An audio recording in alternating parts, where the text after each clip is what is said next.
Ashamaa baga nagaan dhuftan. Assalaamu alaykum warahmatullahi wabarakatuh. Hordoftoonni chaanala kanaa warri duraanuu maatii chaanala kanaa taatan like share walii godhaa. Warri duraan ammoo namni har'aa haareenii chaanala abbaa musliim kana dhuftan subscribe godhaa, like share godhaa. Barnoota hedduutu jala jira laalladhaa irraa fayyadamaa. Barnoota waliif dabarsaa sheef obboleeyyan keessaniifis share walii godhaa. Barnoonni har'aa maali yoo naan jettan Facebook ad friend irraa karaa followaatti jijjiirrachuu jechuudha. Ad friend irraa karaa follow jijjiirrachuu. Ad friend irraa karaa follow jijjiirrachuudhaaf Facebook keessan seentan.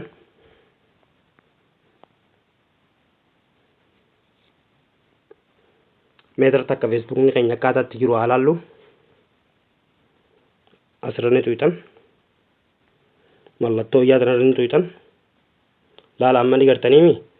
Ad friend jee jira jechuudha. Ad friend kajeewu kana karaa followaatti jijjiirrachuudhaaf jechuudha.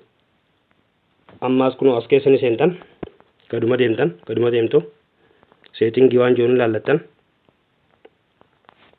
setting irrani tuytan eegas booda gad deemtan kuno mallattoo namaa akka qabdu kanarrani tuqattan kuno asirrani tuytan everyone jaa jechuudha. Everyone kajoo kana friends of friends kajoo kanarratti okay ni godhattan.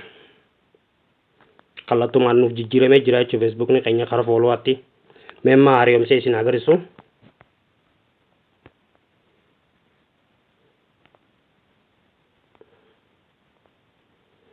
Asirratti tuytan ammas mallattoo yaadannoo tuqattan gartanii kuno follow irratti isin jijjiiramee jira jechuudha.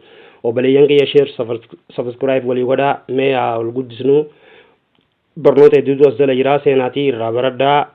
Warri duraanuu maatii chaanala keenyaa taatanii jirtan ammoo nu jajjabeessaa like godhaa.